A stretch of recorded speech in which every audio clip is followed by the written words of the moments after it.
ஆன்மீக கலசம் வாழ்க்கை ஜோதிடர் திரு பி. முகுந்தன் முரளி.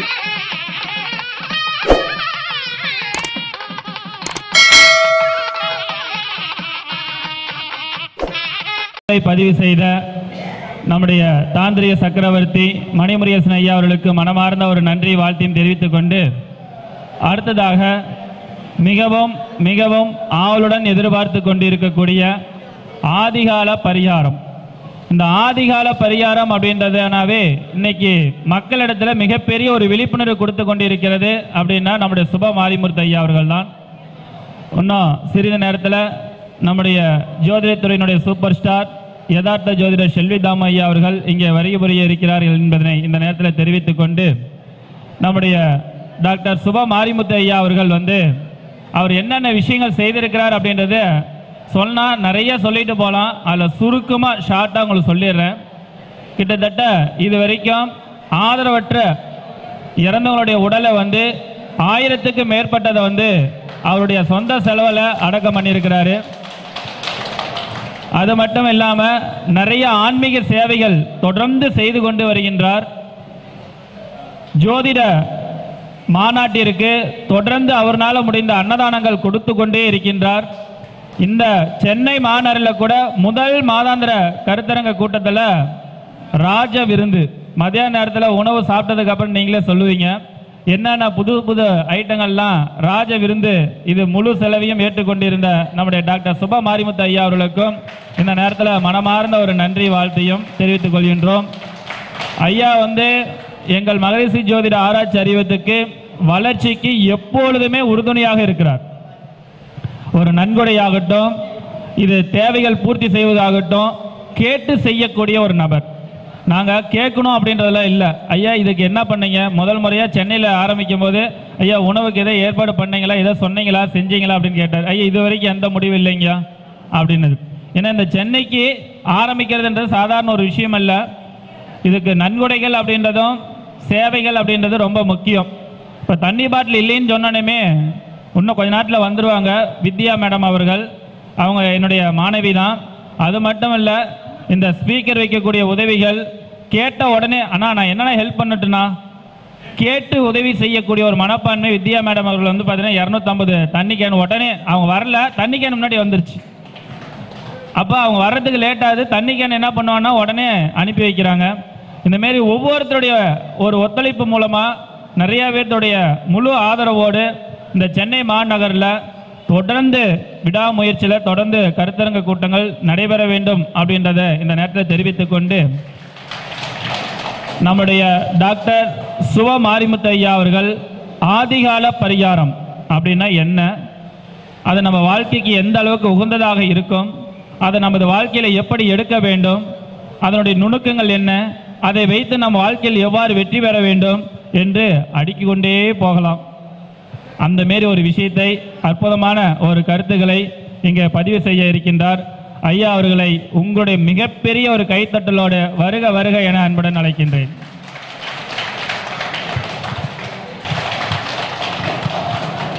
இது ஒரு ஆதிகால பரிகார புக்கு ஒரு 5.5 கிலோவில் எழுதுகிறோம்.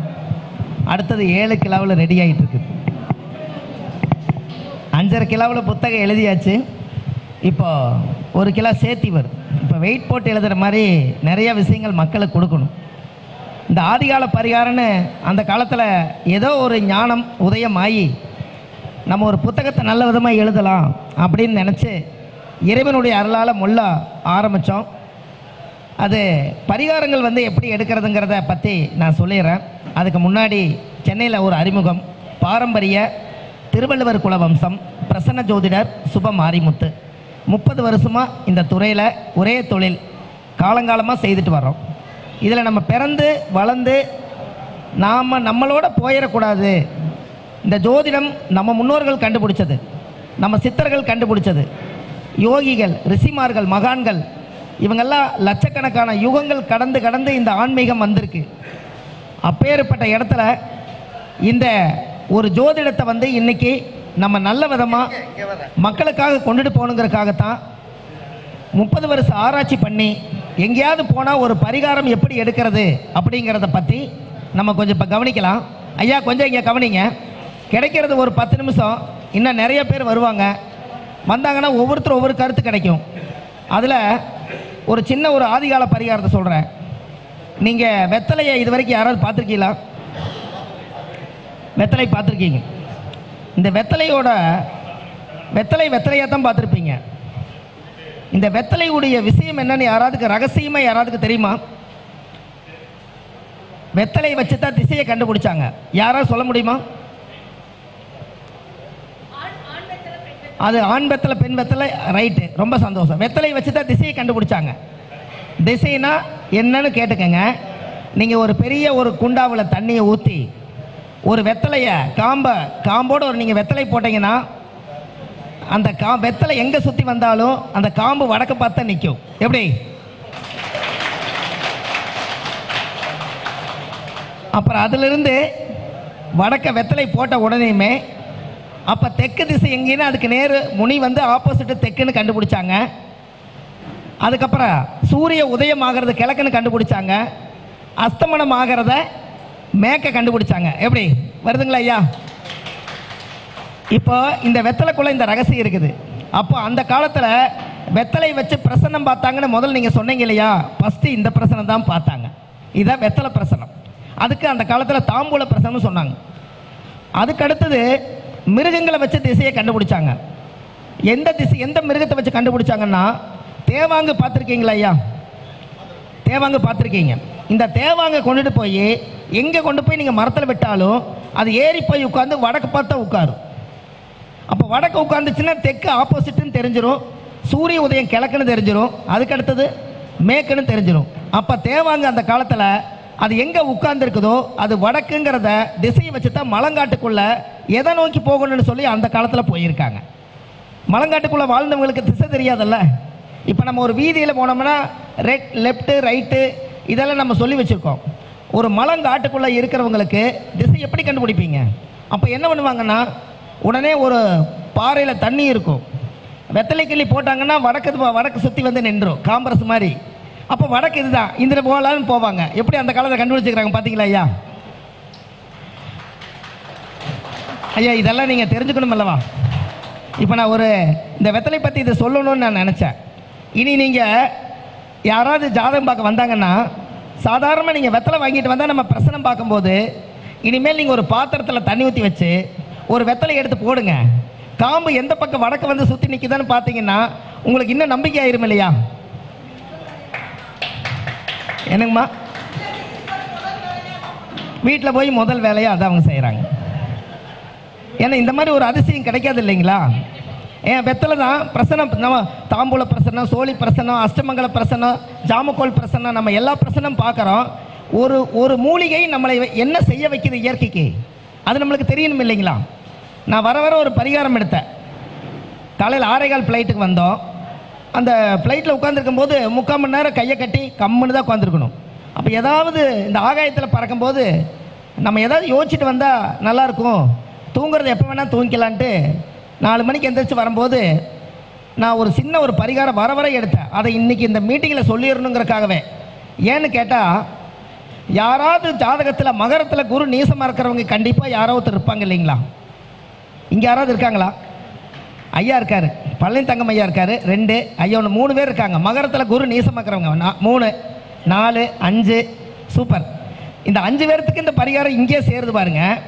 என்னைக்காவது ஒரு நாள் பொள்ளாச்சியில் ஆனமலை மாசாணியம்மன் கோயிலுக்கு 1 கிலோமீட்டர் தள்ளி வேட்டைக்காரன் புதூர்னு ஒரு ஊர் இருக்குது.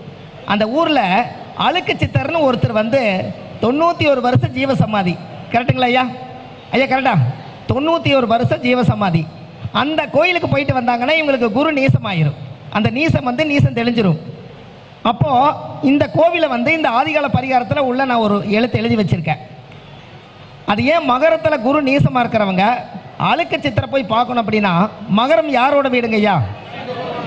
சனி என்ன அழுக்கு, அதனால அழுக்கு சித்தர். எப்படி என்னங்க ஐயா?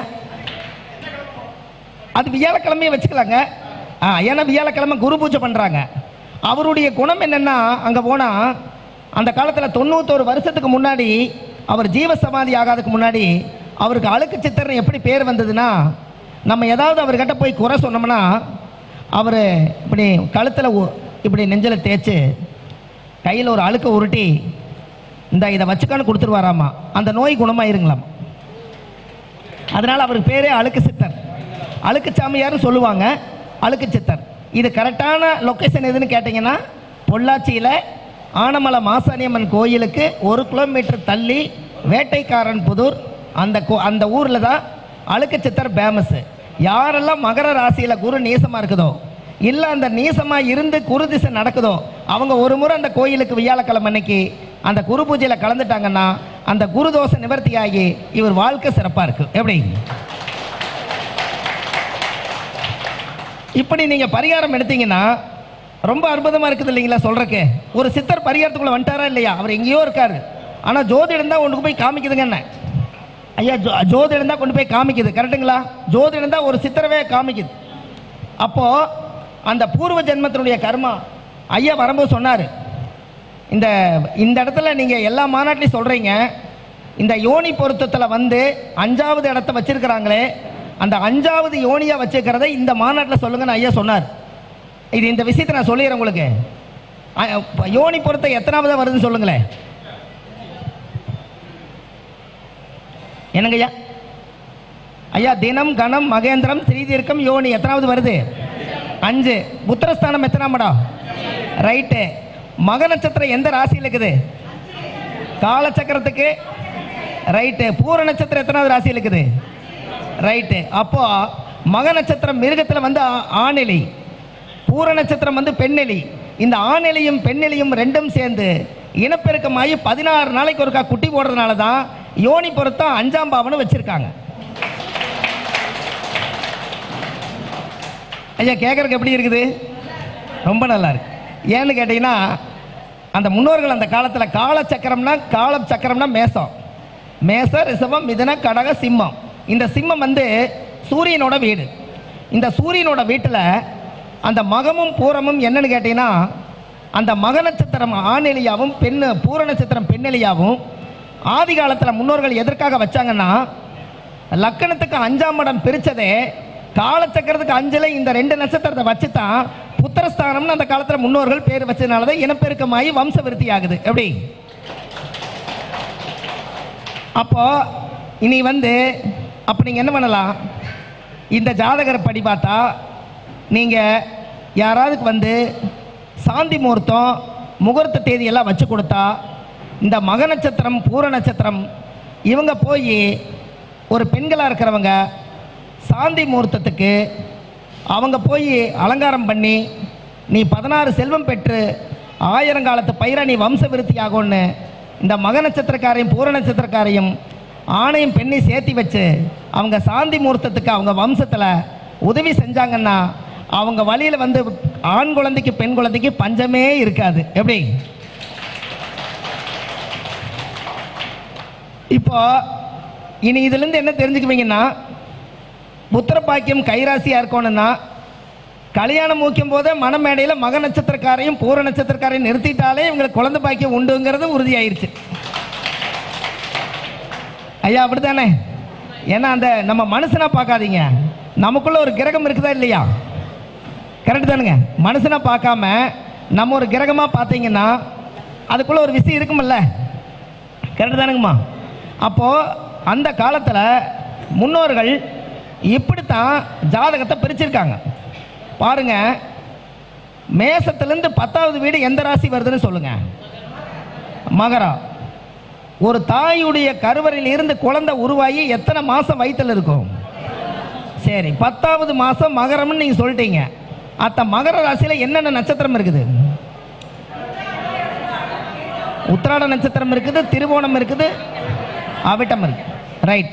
இந்த திருவோண நட்சத்திரம் யாருடைய நட்சத்திரங்க? அப்போ சந்திரனா தாயுடைய நட்சத்திரம். தாய் 10 மாதம் இருந்து ஒரு கர்மா செயலை வந்து வம்ச விருத்தி ஆகிறதுக்காக அங்கேயே 10 மாதம் இருக்கா இல்லையா? ஐயா, கரெக்டு தானே? அந்த காலத்தில் பெண்ணின் வயது 18ன்னு சொன்னாங்களா இல்லையா? இந்த 18 எங்கிருந்து காலச்சக்கரத்தில் எடுத்தாங்கன்னு பாருங்க. ஒரு கல்யாணம்னா எத்தனாம் பாவம்? மாங்கல்யம் எத்தனாம் பாவம்? 8ஆம் பாவம். 8ஆம் பாவத்தில் விருச்சிகத்தில் கேட்ட நட்சத்திரம் வந்து 18வது நட்சத்திரம். அதனால தான் பெண்ணின் வயது 18ன்னு ஆதி காலத்திலே உருவாக்கியிருக்காங்க. எப்படி ஐயா, அந்த காலத்தில் கண்ணி கழிஞ்சு அவங்க புள்ள பெற்றுக்கணும் அப்படின்னு சொன்னால் அந்த பெண்ணுக்கு வயது 18 ஆகணுமா. அதனால தான் அந்த காலத்தில் என்ன பண்ணாங்க, அந்த 18ங்கிறத எங்கே வச்சாங்கன்னா, கல்யாணம்னு பேச்செடுத்தா அந்த 18 வரணுங்கிறதுக்காகத்தான். அசுவனியிலிருந்து எடுத்தீங்கன்னா மகம் 10, பூரம், உத்தரம், அஸ்தம், சித்திரை, சுவாதி, விசாக, அனுச, கேட்ட 18. கரெக்டுங்களா? அதனால ஒரு பெண்ணின் வயது 18 அப்படின்னு வச்சாங்க. கரெக்டுங்களா ஐயா? அந்த 18 எங்கே இருக்குது நாங்கள் தேடிக்கிட்டே இருந்தோம். ஏன்னா ராகதிசை 18 வருஷம். கரெக்டுங்களா ஐயா? சித்தர்கள் எத்தனை பேர்? அப்போ கேது திசை 7 வருஷம். சப்த ரிஷிமார்கள் எத்தனை பேர்? இது எல்லாமே அந்த காலத்தில் முன்னோர்கள் இது எல்லாம் அவுட் சைடில் வச்சுருக்காங்களா இல்லையா? கரெக்டு தானுங்க ஐயா? இப்போ இந்த ஜாதகத்தில் இந்த ஆதிகால பரிகாரத்தில் நான் முன்னாடியே இந்த காலச்சக்கரத்தை பூரா நாங்கள் பிரித்து பார்ப்போம். இந்த பிரித்து பார்த்ததில் ஒரு விஷயம் என்ன அப்படின்னு கேட்டிங்கன்னா, இப்போ இந்த குளியல் வந்து நம்ம நல்லா குளிக்கணும், நம்ம நல்லா குளித்து நம்ம நறுமணமாக இருந்து ஜோதிடம் பார்க்கணும், வர்ற மக்களும் நல்லா குளிக்கிறதுக்கு ஒரு வாசனை திரவியம் கொடுக்கணும்னு சொல்லி பௌர்ணமி அன்னைக்கு ஒரு 7 பொருள் நீங்கள் போட்டு அவங்கள குளிக்க சொன்னீங்கன்னா அவங்களோட உடம்புல துர்வாசங்கள் போய் நறுமணமாக இருப்பாங்கன்னு ஒரு ஐதீகம் உண்டு. உங்களுக்கு அந்த 7 பொருள் உங்களுக்கு தேவைப்படுதுங்களா? கைதட்டல் கம்மியாக உங்களுக்கு 7 பொருள் கொடுத்துருக்கேன் ஐயா. ஃபஸ்ட்டு வில்வ இலை. பௌர்ணமி அன்னைக்கு ஆண்கள் பெண்கள் செய்ய வேண்டியது, டெய்லி நீங்கள் செய்யலினாலும் பரவாயில்ல, வில்வ இலை. அந்த வில்வ இலை தண்ணீரில் போட்டுறணும். எலுமிச்சம்பழம், கற்பூர வெத்தலை, பன்னீர், அருகம்பில்லு, தாமரை, துளசி, கோயில் தீர்த்தம். எத்தனை வருதுங்க? வில்வ இலை, எலுமிச்சம்பழம், கற்பூர வெத்தலை, பன்னீர், அருகம்பில்லு, தாமரை, துளசி, கோயில் தீர்த்தம். மொத்தம் ஒரு 7, 8, 9 பொருள் வருதுங்களா ஐயா? ஐயா வந்துருச்சா? யாரா சொல்லுங்க. 8 வந்துருச்சு. முடிஞ்சா ஒரு வலம்புரி சங்கு இருந்தால் தண்ணிக்குள்ளே போட்டுருங்க, சங்கு தீர்த்தம். கரெக்டுங்களா? இந்த 9 பொருளையும் போட்டு பௌர்ணமி நிலவில் அந்த தீர்த்தத்தை நீங்கள் வச்சு அந்த பௌர்ணமி அன்னைக்கு நீங்கள் எல்லாத்துலேயுமே வடிகட்டி குளிச்சுட்டு இந்த தீர்த்தம் எடுத்து உங்கள் தலையில் ஊற்றிட்டீங்கன்னா இந்த 9 மூலிகையுடைய வாசம் 1 மாதத்துக்கு உங்களுடைய உடம்புல இருக்கும். நீங்கள் நறுமணமாக இருப்பீங்க. எப்படி ஐயா? இதெல்லாம் ரொம்ப முக்கியமா ஐயா? இது ரொம்ப முக்கியமா? சவுண்ட் இல்லைங்களா ஐயா? ஐயா இது வந்து ரொம்ப சிரமப்பட்டு ஆராய்ச்சி பண்ணி ஐயா. கரெக்டு தானே ஐயா? கரெக்டா?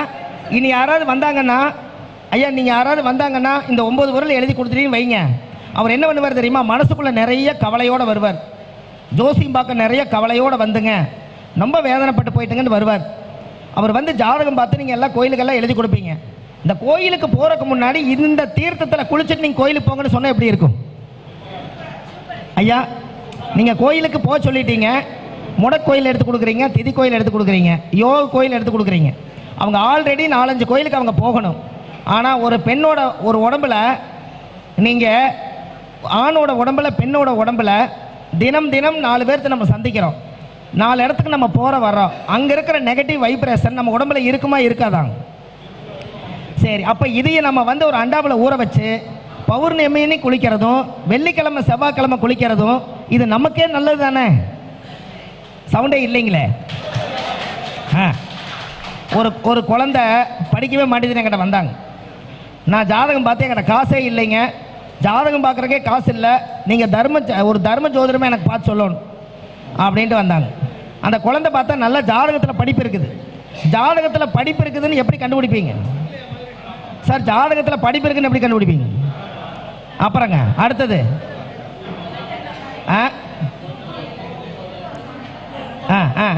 Super, right, super. அதாவது இவ்வளவு இருக்குது. இதில் மெயின் என்னென்னா படிப்பு கிளியராக இருக்கிறதுக்கு 2 விஷயம்தான். மிதன ராசி வீட்டிலையுமோ கன்னி ராசி வீட்டிலுமே எந்த கிரகம் இருக்குதோ அந்த கோயில் போயிட்டு வந்தீங்கன்னா இந்த படிப்பு தடையில்லாமல் படிப்பாங்க. எப்படி? இப்போ சனி இருக்குன்னு வச்சுங்க மிதன ராசியில், இவரே தடுத்து வச்சுட்டார் இந்த குழந்தை எப்படி படிக்கும்னு. இப்போ குரு வீட்டில் புதன் இருக்கிறாரு. குரு கோயில் போயிட்டு வந்தால் புதன் வேலை செய்வாங்க, மேலே அமுத்தி உட்காந்துட்டாங்க. அந்த கோயில் போயிட்டு வந்தால் இந்த மிதனம் கண்ணி தான் கல்வி அறிவு இருக்கிற இடம். கரெக்டுங்களா? அப்போது அந்த படிப்பு நல்லா வர்றதுக்காக நான் ஒரு ஆதிகால பரிகாரம் சொன்னேன். தமிழ்நாட்டில் எங்கேயாவது ஒரு பக்கம் மரகத லிங்கம் இருக்கும். அவங்க காலையில் பூஜை, பால் பூஜை பண்ணுவாங்க. அதை பால் பூஜை பண்ணி சாமிக்கு நெய்வேத்தியம் காமிச்சதுக்கப்புறம் அந்த பாலை வாங்கி அந்த குழந்தைக்கு கொடுங்க. அந்த குழந்தை குடிச்சதுன்னா அந்த ரத்தத்தில் கலந்து மூளையில் செயல்பட்டு அந்த குழந்தை அதுலேருந்து நல்லா படிக்குன்னு சொன்னேன். இப்போ அந்த குழந்தை நல்லா படிக்குது. அதுக்கு என்ன காரணங்க? மரகத லிங்கம் என்ன நிறம்? படிப்புக்கு உண்டான கிரகம் என்ன நிறம்? புதன் பச்சை. இதுக்கு இது லிங்க் ஆகுதுங்களா? இதுதாங்க ஆதிகால பரிகாரம். இதை வச்சு நீங்கள் என்ன பண்ணலாம் அப்படின்னா, மரகத லிங்கத்தினுடைய ஒரு படத்தை வாங்கி வீட்டில் வைக்கலாம். முடியலைன்னா மரகதலிங்க அபிஷேகத்தை பார்க்க சொல்லலாம். அதுவும் முடியலைன்னா மரகதலிங்க தீர்த்தத்தை குடிக்க சொல்லலாம். கொஞ்சம் ஒரு சொட்டு வாங்கிங்க கூட ஒரு அண்டாவலிங்க கூட போட்டு கூட அவங்க குளிக்கலாம். நீங்கள் ஒரு சொட்டு ஒரு விளக்கம் சொல்லுவாங்கல்ல, ஒரு பானையில் ஒரு சோறு பதம்னா எல்லாமே பாதம் அப்படிதாங்க. ஒரு சொட்டு விஷம் கலந்தா பானை பூரா விஷம் நீங்கள் நினைக்கிறீங்க. நாம் எப்படி நினைக்கிறோம்னா, ஒரு பானை உடைய தண்ணியில் ஒரு சொட்டு சாமி தீர்த்தம் கலந்தாலும் பானை ஊரா தீர்த்தம் நினைக்கல. அவ்வளோதானே? என்னங்க ஐயா?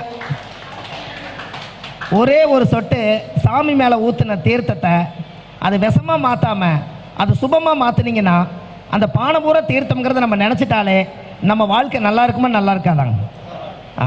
நீங்கள் என்னைக்காவது ஒரு நாள் யாராவதுக்கு சூரியன் திசை நடந்தால், எனக்கு சூரியன் திசை நல்லாவே வேலை செய்யலைங்க, எனக்கு எந்த பிரச்சனையாக இருந்தாலும் என்னால் தாங்க முடியல, அரசாங்க வேலையே எனக்கு சரியாக கிடைக்க மாட்டேது, அரசாங்கத்தில் ப்ரெஷர் அதிகமாக இருக்குது, அரசாங்கத்தினால எனக்கு மன உளைச்சலாக இருக்குதுன்னு யாராவது நினச்சிங்கன்னா, பருத்தி செடியை வீட்டில் 7 செடி நட்ட வைங்க. என்ன செடிங்க? பருத்தி செடி. கேள்விப்பட்டுக்கிறீங்களா? இந்த பருத்தி செடியை எப்படியாவது கொண்டு வந்து உங்கள் வீட்டில் நட்ட வைங்க. எத்தனையோ செடி இருக்கு, ஆனால் பருத்தி செடி வீட்டில் இருக்காது. கரெக்டுங்களா? இல்லை. ஏன் பருத்தி செடினா, பருத்தி பஞ்சு வந்து என்ன கிரகம்? இன்னும் கொஞ்சம் நல்லா சொல்லுங்க. இன்னும் கொஞ்சம். எப்பவுமே பருத்தி சூரியன் தானே, அதானே தீபம்.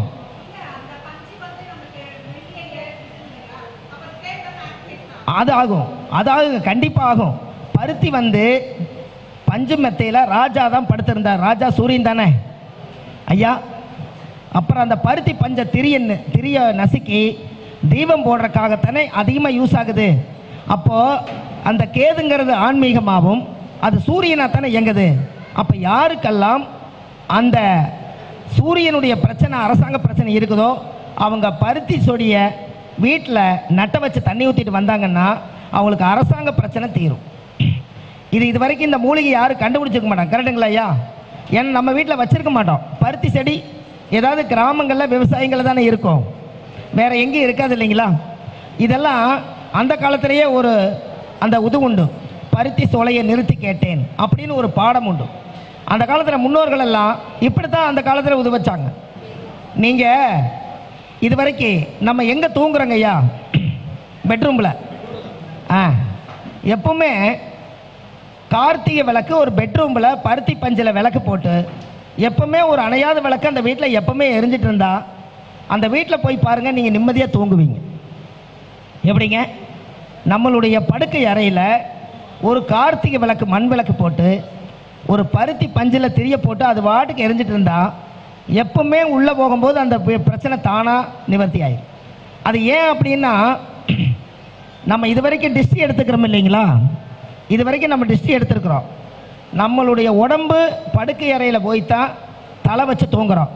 நல்லா தூக்கம் வர மாட்டேங்குதுன்னு பிறண்டு படுக்கிறோங்கிறோம். நம்ம பூசணிக்காயை எடுத்துகிட்டு போய் வீட்டு வாசலில் சுற்றி வாசல்லையே உடைக்கிறோம். ஆனால் இது வரைக்கும் நம்மளைய தூங்க வச்ச அழகு பார்த்த பெட்ரூமுக்கு இன்னைக்கு வரைக்கும் நம்ம டிஸ்டி எடுத்துருக்குறோமா?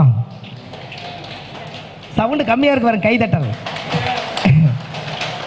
ஐயா, நம்ம உடம்புல தலையில் சுற்றுறோம், அப்புறம் சிரசை பிடிச்ச தோசை தோலுக்கு, தோலை பிடிச்ச தோசை வயிற்றுக்கு, வயிற்று பிடிச்ச தோசை காலுக்கு, காலை பிடிச்சது பாதத்துக்குன்னு அங்கங்கெல்லாம் எடுக்கிறீங்க டிஸ்டி.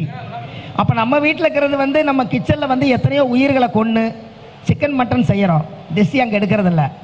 எங்கேயோ சாப்பிட்டு வந்து படுக்கை அறையில் படுத்துங்கிறோம், அங்கே டிஸ்டி எடுக்கிறதில்ல. ஒரு ஹாலில் உட்காந்து நல்லது கெட்டது எல்லாம் பேசுகிறோம், ஹாலுக்கு டிஸ்டி எடுக்கிறதில்ல. மொத்தமாக வாசலை சுற்றிட்டு வாசலையே உடைச்சிட்றான். கரெக்டுங்களா? இனிமேல் இந்த இதையை வீட்டுக்குள்ளே சுற்றி எல்லா வேலையும் முடிச்சுட்டு அப்புறம் வாசலை சுற்றிட்டு அப்புறம் கொண்டு போய் முச்சந்தியில் நீங்கள் ஒரு ஓரமாக உடைச்சி யாருக்கு கால் மிதிவிடாமல் வச்சிங்கனாலே அது உங்களுக்கு புண்ணியம் தானே ஐயா? அப்படி தானே? ஏன்னா ஐயா நம்ம சொன்னால் அவங்க செய்வாங்க, ஆனால் நம்ம சொல்கிற முறைன்னு ஒன்று இருக்கு இல்லையா? இப்போ டிஸ்டி எடுக்கிறதுங்கிறது 8 பொருள் போட்டு நீங்கள் டிஸ்டி எடுக்கணும். நீங்கள் எத்தனை பொருள் போடுறீங்கன்னு தெரியலையே. வாசல் கூட்டுற சீமாறு ஒன்று, வீடு கூட்டுற சீமாறு இதானே போன்னு கூட்டுறீங்க. அப்போ டிஸ்டி போகணும்னா அது வேணுமில்ல. வாசல் கூட்டுற சீமாறு ஒரு இனுக்கு கொஞ்சம், வீடு கூட்டுற சீமாறு கொஞ்சம். அடுத்தது கல்லுப்பு, அதான் கல்லுப்பு வரமிளகாய். அப்புறங்க அடுத்தது முச்சந்தி மண். இது கூட என்ன சேர்த்திக்கணுங்க? அதுவே டிஸ்டி ஓமளிப்புன்னு சொல்லிட்டீங்க. ஓமத்தில் சேர்த்திக்கலாமா? ஓமத்தையும் சேர்த்திக்கிங்க. அப்போ எத்தனை பொருள் ஆச்சுன்னு பாருங்க. கொஞ்சம் தண்ணி விடு. எத்தனை பொருள் ஆச்சுங்க ஐயா?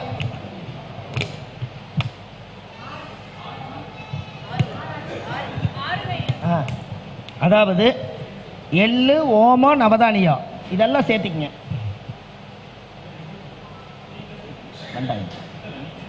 ஐயா ஐயா எள்ளு, ஓமம், நவதானியம் இது கூட 8 பொருள். இதெல்லாம் போட்டு டிஷ் எடுத்தீங்கன்னா உங்கள் பிரச்சனையெல்லாம் இதோட தீரும். இதெல்லாம் போட்டுக்குங்க. வாசக்கூட்ட சீமாறு, வீடு கூட்ட சீமாறு, கல்லுப்பு, நவதானியம், எள்ளு, ஓமம், வரமிளகா இத்தனையும் போட்டு ஒரு படியில் போட்டு தலையை சுற்றி எரிச்சிடணும். அப்போ தான் உடம்புலேருந்து படப்படன்னு எல்லா திருஷ்டியும் நம்மளை விட்டு போகும். இது அந்த காலத்தில் முன்னோர்கள் இதை ரொம்ப வியாக்கியானமாக செவ்வாய்க்கிழமை, வியாழக்கிழமை, ஞாயிற்றுக்கிழமை வாரம் 3 நாள் திருஷ்டி எடுத்தாங்க. இப்போ எடுக்கிறோமான்னு பாருங்கள். குழந்தை தூங்கிட்டு இருந்தாங்க கூட தொட்டலுக்கும் கூட டிஸ்டி எடுத்தாங்க. நம்ம தொழில் செய்கிற இரும்பு சாமான்களுக்கு டிஸ்டி எடுப்பாங்க. நம்ம துவைச்சு போட்ட துணி மேலே டிஸ்டி எடுப்பாங்க. அந்த காலத்தில் குழந்தைக்கு துணி காய போட்டிருக்கு, இவ்வளவு நல்ல துணி அந்த குழந்தைக்கு போடுறாங்க, அந்த குழந்தைக்கு இப்போ கண்ணு பட்டுன்னு செய்வாங்க. அவங்களுக்கு அந்த காலத்தில் குழந்தைக்கு பொட்டு எதில் வைப்பாங்கன்னு உங்களுக்கு தெரியுமா? இன்னும் கொஞ்சம் ஆதி காலத்தில் போனா சாமி கோயிலில் விளக்கு எரியக்கூடிய அந்த கறியுடைய சதையோடு அந்த எடுத்து வசவசனுக்கிறத எடுத்து கொண்டு வந்து வச்சு வெத்தலையில் கொஞ்சம் கொஞ்சம் எடுத்து வைப்பாங்க. எப்படி? அந்த சாமியோட சத்தியம் அந்த குழந்தை கண்ணத்துக்கு வந்துருச்சு. அந்த அந்த இருக்கிறதும் அது வந்து எசன்ஸ் மாதிரி ஆயிடுது. கரெக்டுங்களா? இதுதான் முதல் அந்த காலத்தில் செஞ்சு காமிச்சாங்க. அப்புறம் கோயிலுக்கு போகிறக்கு முறையாக இருந்துச்சுன்னா அப்புறம் வீட்டிலேயே அதை தர்ப்பை கறிக்கி அதை கொஞ்ச நாள் வச்சாங்க. அப்புறம் கொஞ்சம் கறிக்கட்டை வச்சாங்க. இப்போ எதுக்கு வழி இல்லைன்னா ஒரு காயத்தை போட்டு அதை வைக்கிறாங்க. கரெக்டுங்களா? அப்போ இதெல்லாமே ஆதி காலத்தில் முன்னோர்கள் இதையெல்லாம் செய்துக்கிட்டே இருந்தாங்க. நான் சொன்னேன், ஆயிலி நட்சத்திரத்தில் ஒருத்தர் பிறந்த அம்மிக்கல்லுக்கு சந்தனம் போட்டு வச்சு அதுக்கு மேலே ஒரு கல்புரம் பொருத்தி வச்சு சாமி கும்பிட்டு வந்தீங்கன்னா உங்கள் நட்சத்திர தோஷம் நிவர்த்தி ஆகுன்னு சொன்னேன். என்னங்க ஐயா? ஐயா கேட்குதா? எழுதுறதுனால நீங்கள் கவனிக்கலையோ? ஐயா ஆயிலி நட்சத்திரத்துக்கு அம்மிக்கல், ஆயிலியம்னா அம்மிக்கல். இந்த அம்மிக்கல்லில் ஆயிலி நட்சத்திரக்கார வீட்டில் அம்மிக்கல் தனியாக, அந்த அரைக்கிற கல் படுத்து வச்சுக்கிற கல் தனியாக பிரித்து வைக்கக்கூடாது. ஏன் பிரிக்கக்கூடாதுன்னு சொல்லுங்கள் ஐயா. சவுண்டை காணுமே. அது ஏன் பிரிக்கக்கூடாதுங்கன்னு? ஆயிலிய நட்சத்திரம், ஆதிகேசவன் 2 பாம்புகளும் பின்னி பிணைஞ்சிருக்குது. கரெக்டுங்களா? அதனால வந்து ரெண்டுமே ஒன்றா வச்சுருந்தா தான் அந்த வீட்டில் குடும்ப பிரச்சனை வராது. அது தனித்தனியாக பிரித்து வச்சுட்டிங்கன்னா அந்த குடும்ப பிரச்சனை வரும். அதனால தான் ஆயிலிய நட்சத்திரம் அப்படி வச்சுருக்காங்க. எப்படி? நீங்கள் ஏதாவது ஒரு தொழிலை உருவாக்கணும், ஒரு குடும்பத்தில் சந்தோஷமாக இருக்கணும், ஒரு கம்பெனியை உருவாக்கணும், ஏதாவது ஒரு நல்ல புதுசாக நான் ஒரு தொழில் பண்ணணும்னா எந்த நட்சத்திரக்கார கூட்டிகிட்டு போகலான்னு சொல்லுங்கள். உருவாக்கணும்னா 27 நட்சத்திரத்தில் எந்த நட்சத்திரக்கார கூட்டிகிட்டு போனால் உருவாக்குவாங்கன்னு கூட்டிகிட்டு போங்க. இன்னும் கொஞ்சம் சார், சுவாதி நட்சத்திரத்துக்கார கூட்டிகிட்டு போனீங்கன்னா எல்லாத்தையும் உருவாக்கி கொடுத்துருவாங்க. சவுண்டு கம்மியாக கைதட்டில் இல்லையே சார், இதெல்லாம் கிடைக்காது உங்களுக்கு. சுவாதி என்னைக்கு உருவாக்க பிறந்தது. சுவாதி என்பது தேன் பூச்சி, சுவாதினா தேன் கூடு. எல்லாரும் அஸ்திவாரம் போட்டு வீடு கட்டின மாதிரி கட்டுவாங்க. அதை அந்த இடத்துல கட்டு. தேன் நல்லா நிறைஞ்சு இருக்கும்போது அமாவாசைக்கு இன்னொருத்தர் எடுத்துகிட்டு போயிடுவார். இதான் ஆயிலி நட்சத்திரம். ஐயா கரெக்டா? நீங்கள் எழுதுறதுனால கைதட்ட முடியல. பேனா ஒன்று, நோட்டு ஒன்று இருந்தாலும் பரவாயில்ல. கைதட்டல் எத்தனை நேரம் தட்டுறது சார்? இந்த கை தட்டுறதுக்குன்னே ஒரு ரகசியம் இருக்குது. என்னென்னா, இந்த ஜாதக கையில் எழுதி கொடுத்தா உயிர் வரும்னு சொன்னாங்கல்ல. அந்த காலத்தில் கையில் எழுதின ஜாதகத்துக்கு சக்தி அதிகம்னு ஏன் சொன்னாங்கன்னா, இந்த கையிலேயே நீர், நெருப்பு, காற்று, பூமி 5 பஞ்சபூதம் இருக்குது. இந்த பஞ்சபூதமும் இந்த மூளையும் சேகரித்து அவங்களுக்கு இது நல்லா இருக்குன்னு நீங்கள் இதை இயக்கி எழுதும்போது அந்த மூளையும் இந்த பஞ்சபூதம் ஒவ்வொரு எழுத்துக்கு உயிர் கொடுத்துட்டே போகுமா. அதனால இந்த கைக்கு வந்து பஞ்சபூதத்துக்கு 5 விரல வச்சுருக்காங்க. எப்படி? நீங்கள் ஒரு கோயிலில் போனீங்கன்னு வைங்க, கோயிலுக்கு சாமிக்கு முதல்ல என்ன கொடுக்குறீங்கன்னு சொல்லுங்கள். தண்ணி கொடுமா.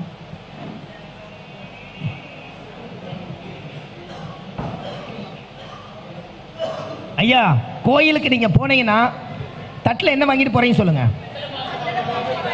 வெத்தலை பாக்கு, தேங்காய் பழம், பத்தி சூடா. இது ஏன் கடவுள் கேட்டாருன்னு தெரியணுமல்ல. கடவுளோட வேலை என்னென்னா, இப்போ நம்ம ட்ரெஸ் இருக்குது, அழுக்கான மறுபடியும் நம்ம துவைச்சி போட்டுக்குவோம். சாப்பாடு செய்வோம். சாப்பாடு செஞ்சு முடித்த உடனே அந்த சாப்பாடு பாதி சாப்பிட்டு போட்டு மத்தியானத்துக்கு நம்ம வச்சுக்குவோம். ஆனால் கடவுள் அப்படி வைக்காது. ஏன்னு கேட்டிங்கன்னா, ஐயா இங்கே வாங்க,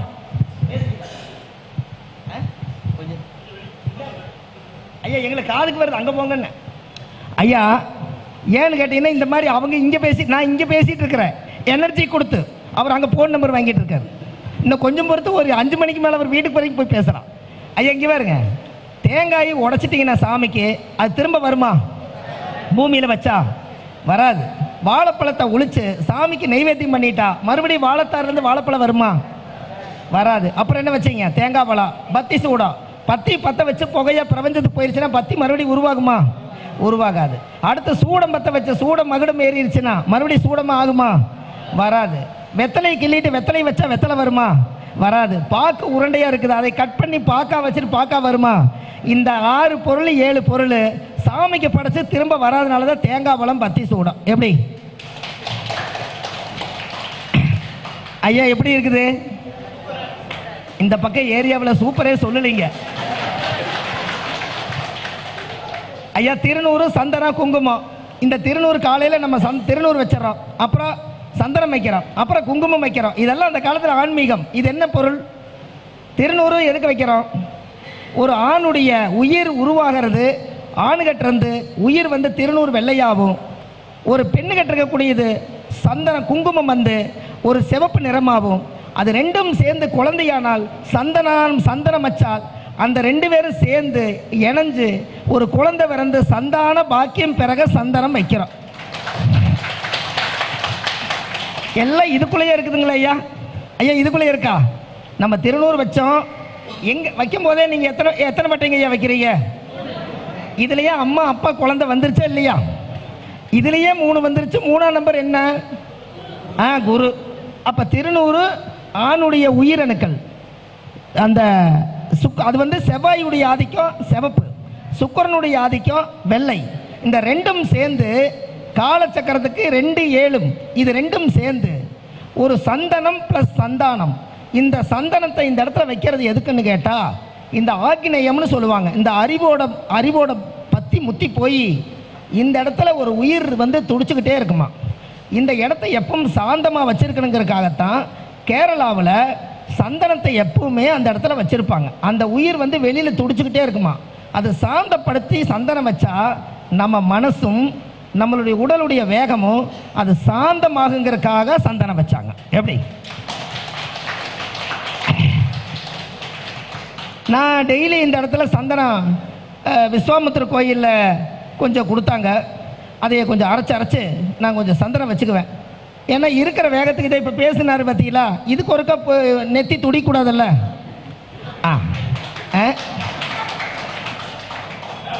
இவர் ஒருத்தர் பேசினார், இப்படி பேசினாருன்னு இந்த நெத்தியிலேருந்து சந்தனம் வராமல் வேறு ஏதாவது பிரச்சனை தானே? ஏன்னு கேட்டிங்கன்னா, முதல்ல லக்கணத்தில் மாந்தி இருந்தால் நான் ஒரு வீடியோவை போட்டேன்.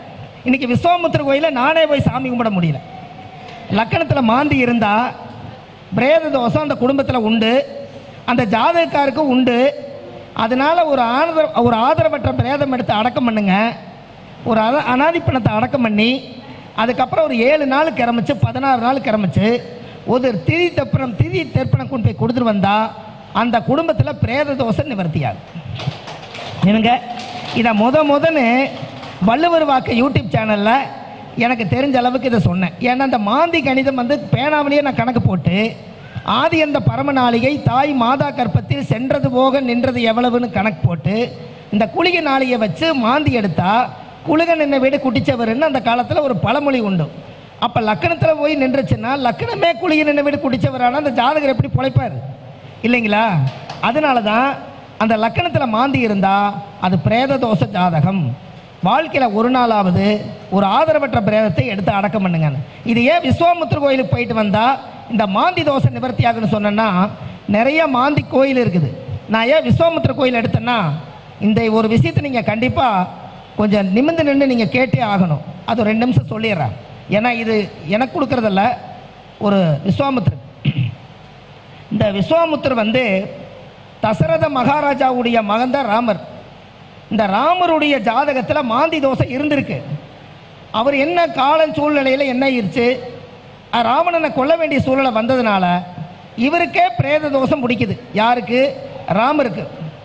பிரேத தோஷம் பிடிக்கிறதுக்கு முன்னாடி ராவணனை கொல்லும் போது தன்னுடைய சுய புத்தியை இழந்து தான் ஆயுதத்தால் தாக்கப்பட்டு ராவணன் இறந்து போனார். இறந்து போன உடனே ஒரு ராவணேஸ்வரர் ஒரு சிவன் பக்தரை கொண்டுட்டு வெளியே வந்துட்டார். வந்ததுக்கப்புறம் என்ன நடந்ததுன்னா ராமருடைய ராஜாவுடைய வம்சத்தில் பிறந்த ராமருடையக்கு எல்லா சக்தியும் இழந்துட்டார். அப்போது ராமருக்கு வந்து தசரத மகாராஜாவுக்கு குழந்தை இல்லாத காலத்திலேயே விஸ்வாமுத்திர யாகம் செய்து பிறந்தவர் தான் ராமர். ராமர்னு பேர் வச்சது விஸ்வாமுத்திரர், கல்யாணம் பண்ணி வச்சது விஸ்வாமுத்திரர். கடைசியில் பிரிஞ்சு போய் ராவணனை கொன்னதுக்கப்புறம் இவரோட சக்தியெல்லாம் இழந்து வந்ததுக்கப்புறம் திரும்பி அவர் எங்கே வர்றாருன்னா, ஐயோ நம்மளுக்கு இப்படி வந்து இழந்துட்டோமே, நம்மளை கருவிலேயே கணிச்சவர் விஸ்வாமுத்திரர் தானே, இவர்கிட்டயே நம்ம போகலான்னு அவர் எங்கே நேராக வர்றாருன்னா திருநெல்வேலி மாவட்டம் கூடங்குளம் விஜயாவதி விஸ்வாமுத்திரருடைய ஆலயத்துக்கு வர்றார். அவர் வந்து அவர் சொல்கிறார், என்னுடைய மனைவி அவர் கடத்திட்டு போனதுனால நான் ஆதங்கத்தில் நான் ராவணனை கொன்னுட்டேன், அதனால் என்னோடய சக்தி இழந்து நான் வந்திருக்கேன், எனக்கு நீங்கள் தான் சக்தி கொடுக்கணும்னு வர்றார். அங்கே அவர் என்ன பண்ணிட்டு இருக்கிறார் விஸ்வாமுத்திரர், இந்த உலகத்தில் நீங்கள் எல்லாருமே ஒரு நாள் ஏமாறுவீங்க, உங்களுடைய சொத்தை இழப்பீங்க, சுகத்தை இழப்பீங்க, உங்கள் வாழ்க்கை இழந்து வருவீங்க. எதை இழந்து வந்தாலும் இழந்ததெல்லாம் மீட்டு தர்றதுக்காக யாகம் நடத்தி வச்சிருக்கார்.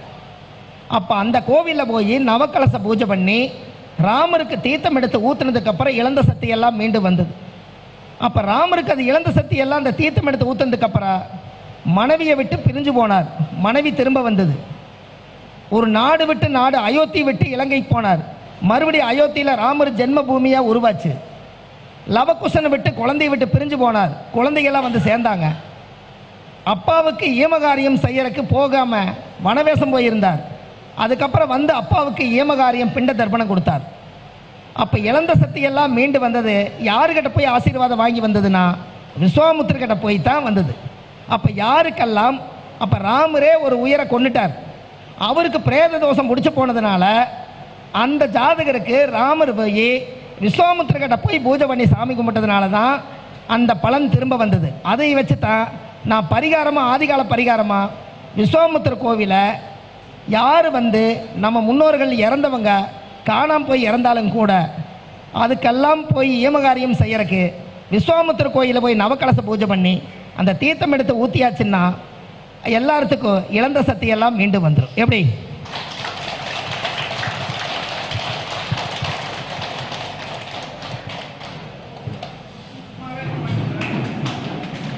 எல்லாம் நிறைவாகட்டும்.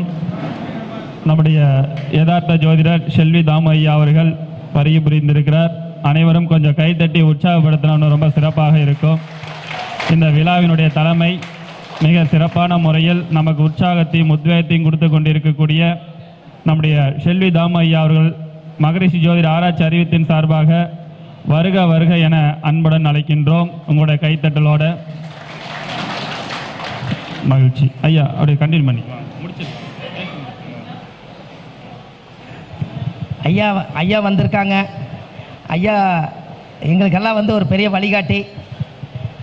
ஐயாவுடைய முகத்தை பார்த்தோன்னே எங்களுக்கு எல்லா தோசை நிவர்த்தி ஆயிடுச்சு.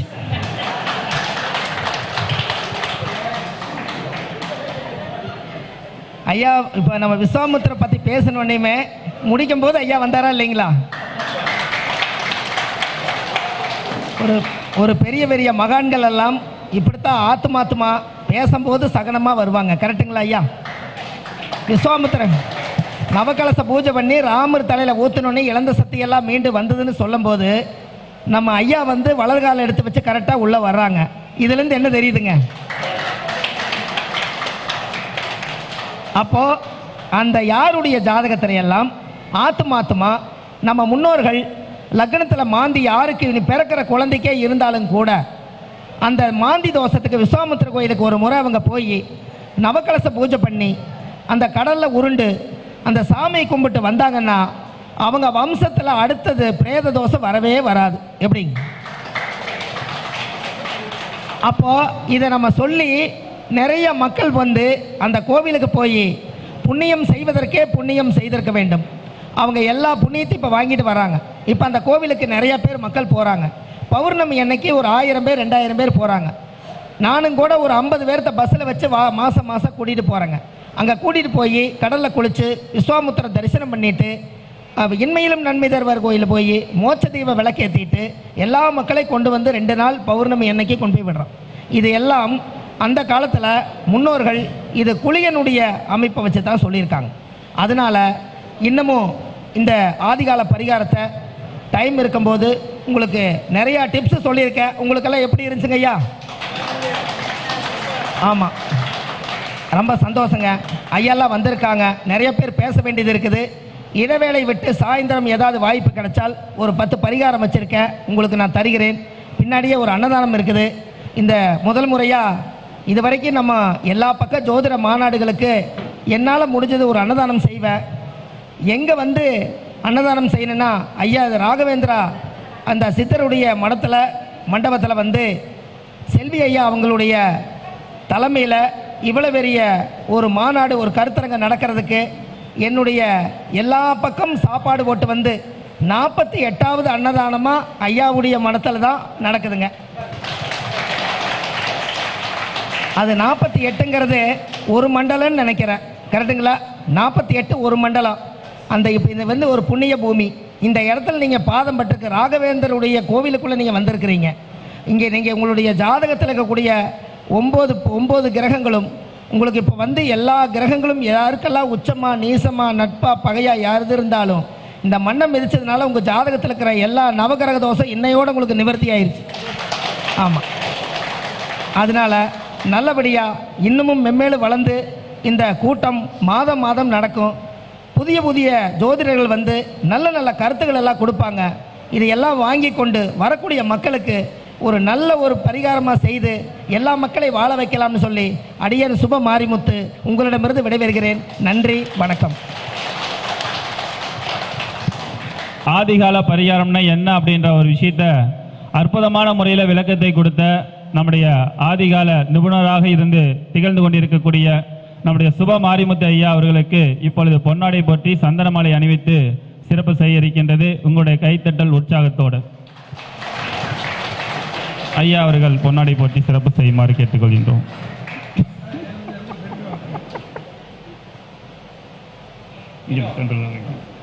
கொஞ்சம் கைத்தட்டி உற்சாகப்படுத்தினீங்கன்னா ரொம்ப சிறப்பாக இருக்கும்.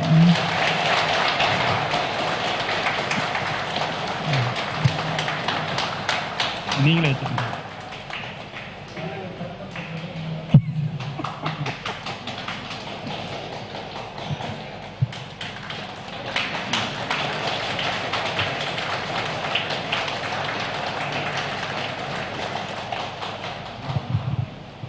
மகிழ்ச்சி. அடுத்தபடியாக டாக்டர்